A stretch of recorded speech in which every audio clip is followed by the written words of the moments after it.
Hey gang, John Bacarella here with your Lake St. Clair Fishing Report, brought to you by Sportsmen's Direct. It is Thursday, February 2nd, and water temperature down at Belle Isle today was 32 degrees. So that water is still moving, but barely apparently, because at 32 it should be setting up. I think the only thing keeping it from freezing out there is the fact that it's just constantly moving out here on St. Clair, especially going into the Detroit River. But anyway, so let's talk a little bit about the ice conditions. Well, first let's talk about the weather right now. Right now that weather is, we're on the cusp of a massive temperature drop. Actually, it's starting to drop out there right now. I was just looking at some of the wind vectors, and we are just getting into the northerly flow right now, so the temperature is going to drop like a rock tonight till it gets down to single digits, and we're going to stay there for probably close to the next 48 hours, okay? So here's what you need to bear in mind, that any of the ice that's out there that doesn't break off or move or open up is probably going to come close to doubling in thickness in the next 48 hours, just because of the extreme cold and the wind that we have and the fact that it's not that thick yet. So a lot of that ice out there is anywhere from probably 2.5 to 4 inches or so. So a lot of that ice is going to thicken up substantially. And I'm expecting by Saturday we're going to see probably averages of 4 to 6 inches and maybe a little bit more in the canals. Now, that doesn't mean that there isn't going to be like, oh my gosh, ice out there, because there is. Because we've got a lot of wind and stuff is moving around, and you got some upwelling, and I'll get into a little more details about some of that stuff here as I go location by location. But the bottom line is, by Saturday, we're going to have a lot better thickness out there than what we have right now, and guys are already on the ice in a lot of locations today. So I started walking on, if you guys saw my report on Facebook yesterday, I went from one end of the lake to the other, and I was pretty much able to get on the ice pretty much everywhere I want to, everywhere that was frozen. Although some of the ice was pretty sketchy, I wouldn't be just poking around all over on it yesterday, but I was able to put my full body weight on it, my $1.25 that I'm at right now, and and walk around with the spud. Now that ice is gin clear. I haven't seen it freeze like this in a long time. I mean, it is crystal clear, and in a lot of cases you can see the bottom in the areas that you're fishing.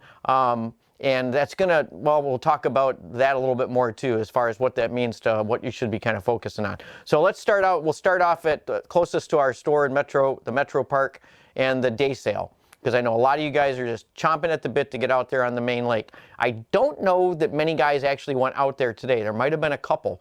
Now, there's something you need to bear in mind, and as there has been open water straight out from that day sail launch, probably about 50 yards to 100 yards out, and then off to the right, so off to the south.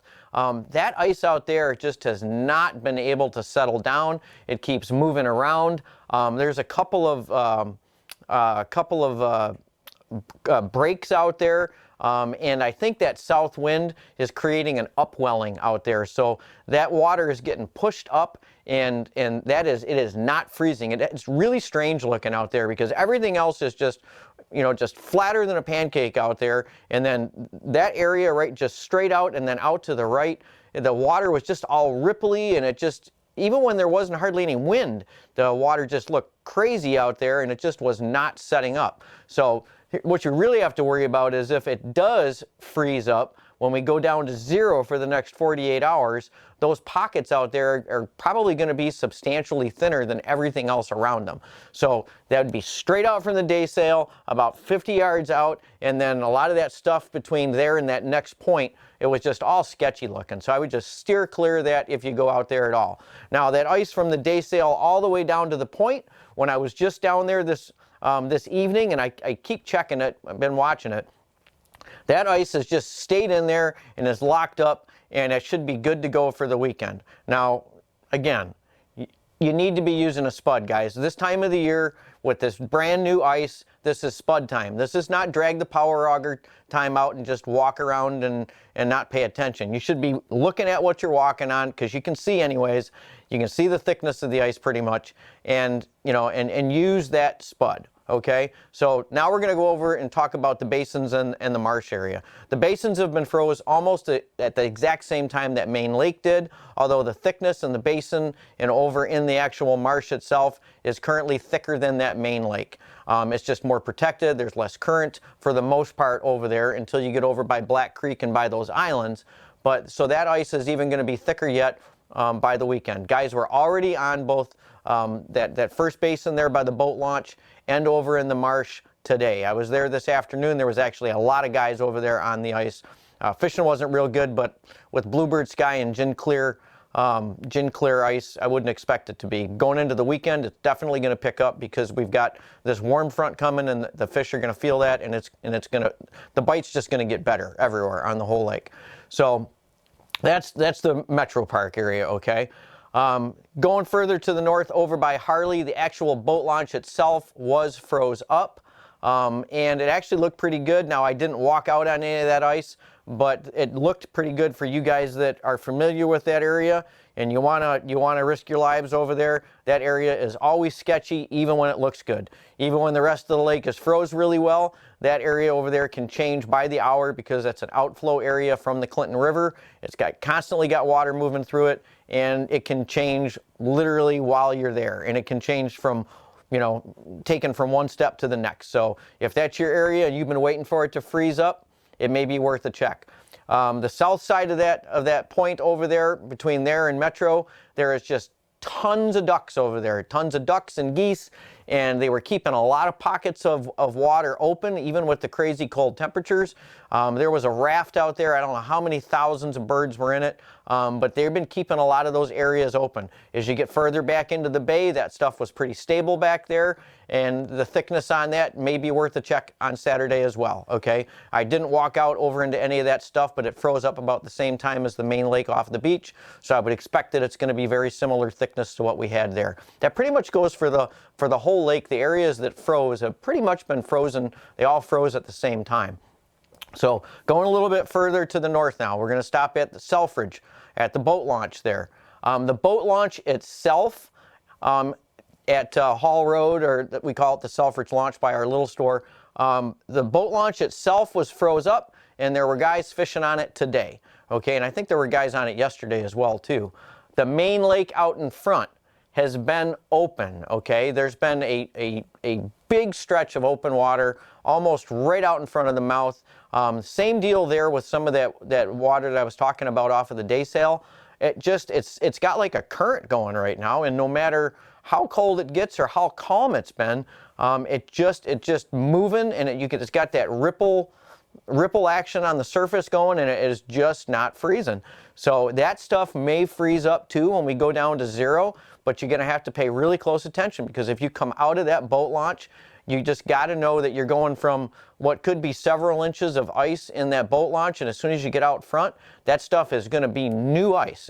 It may be 48 hours old if it freezes up tonight, but it's definitely not going to be as thick as a lot of the other ice areas that are much older ice, okay? So that area out there would be probably the one that I would steer away from the most, that and Brandenburg. So if we go a little bit further to the north, Brandenburg has been wide open. We've had all of the winds have been basically taking all of that ice and moving it out, and sending it over to further up into Anchor Bay. So that one I'm going to guess is going to be a non-starter, and this late in the season that shouldn't surprise anybody, because that one generally is hard to freeze anyways, and going into February it's probably not going to freeze up.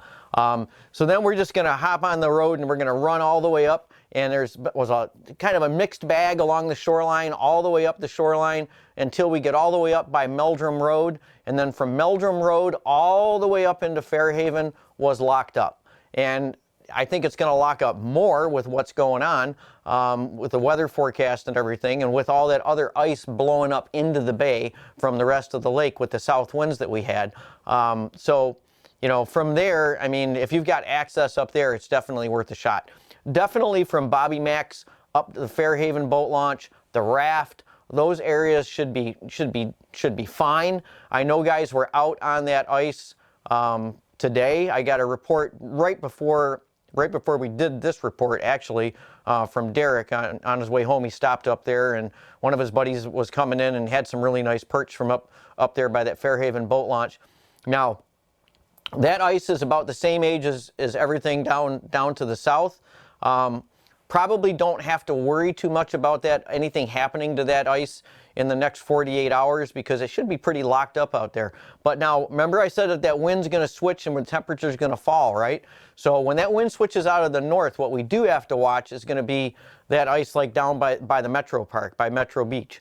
Now, we could lose that ice out there. I mean, I don't think it's going to go anywhere. The wind's not going to blow that hard tonight, and it's not going to blow for that long before it settles down and we get into these real cold temps. Now, if something does change out there dramatically, I will post an update, not on the YouTube channel, but on our Facebook page, letting you guys know if that blows out there or anything changes. I'll be checking it. I'll check it tomorrow. I may check it twice. I may check it in the morning and then again in the evening. But so that north wind should not affect anything up there on that far north end of the lake. That stuff now should be pretty much locked in and good to go until we get to the next warm-up next week. Now, let's see. What else do I want to talk about? Spillway. Spillway's frozen. Been frozen since yesterday. Will it be walkable or not by Saturday? Who knows? If there's going to be a day that you're going to be able to fish it this year, it's probably going to be Saturday. So if that's one of your spots that you've been dying to get on or to at least check, Saturday morning would be the maximum thickness that it's probably going to be for the rest of the year. Whether or not that's going to be enough to fish or not, you're going to have to make that decision. Don't put that one on me because I'm definitely not going to say that's going to be one of the places I would fish. But if that's one of the spots that you do every year and you want to check it, the day to check it would be Saturday after we've had as much cold weather as we can and has been frozen as long as it's going to be. And then once it warms up, that's going to be done. That's going to blow right back out. I heard there were guys on the Clinton River today, which doesn't surprise me too much. That ice is about the same age as everything else on the lake, and sometimes it does freeze up remarkably well there. So, if you got access over there, that's definitely worth a check as well. The canals are frozen. The guys have been on the canal behind the little store pretty much all week, and it's just getting thicker and thicker by the day. But with as many options as you guys are going to have this weekend, you may want to leave some of these canals alone a little bit again until we get back into the warm-up and get pushed back into the canals. Now, let's talk a little bit about the warm-up that is coming next week. It looks like one really warm day with a little bit of rain. So who knows? Next weekend we could basically have the exact same ice as what we have going into Saturday. We may lose a little bit of ice. I mean, it's hard to say. If they're forecasting a little bit lower, if it actually turns out to be a little bit cooler than what they're forecasting, we won't lose anything. We might actually build a little bit of ice next week, but who knows? I'm not going to worry too much about next week until we get there. These guys' forecasts have been so far off on so many different things. It's really not worth worrying about. It's going to be what it's going to be when we get there next week. But I will tell you this, with the warm-up that we have coming, the fishing should be really good on whatever ice we have to fish. Water conditions. The visibility at Metro when I walked out, and I'm going to mention this too, this is kind of funny. Almost every spot that I did walk out on, I moved fish. So everywhere, including when I checked the ice at Fairhaven a couple days ago, just right there in the boat launch. When I stepped out on the ice, there was striped bandits scooting away from me, and not very big ones, but there was perch pretty much everywhere I walked. So that ought to tell you that you really don't need to get out very far right now to catch fish. And the other thing is, the water is fairly clear just about everywhere. Even at the beach, even when I was over there today, walking out there, we could see bottom in like 2.5, 3 feet of water. So there's at least that much visibility. And everywhere we went, as we walked, if we looked, we could see that there was fish moving around. So not necessarily big ones, but there was fish moving around. So one of the key things that you're going to want to do this weekend, wherever you do go, is try to find some white ice if you can. And that's going to be easier said than done, okay? Now, we could get some squall activity tonight when this cold front moves in, and if we get a little bit of squall activity and we get some little patches of snow that actually stick out there in spots, those areas are going to be like really important to find if you can find them. But also remember, if you get a snow patch out there, use extra caution, because if it's stuck somewhere, that means that very well could have been wet. Okay, so it also means it could have been wide open. So if you're approaching one of those white ice areas or snow patch areas, give it extra caution with that spud bar and check it. The other thing is, if you got creepers, bring them. You're probably going to need them. It's like a skating rink out there. Me personally, I know you guys have heard me say this before, I generally don't like to wear my creepers on the ice when I'm going out fishing and when I'm in my area where I'm fishing, because especially in conditions like this, in shallow water, it's going to spook these fish like crazy. You might not slip and fall, but you may not catch any fish either. So I prefer to catch fish first, and then on the way in, to prevent the slip and fall, I put my creepers on so I got an easy walk going in. But I usually do that shuffle boogie out there. I think Trevor was talking about it.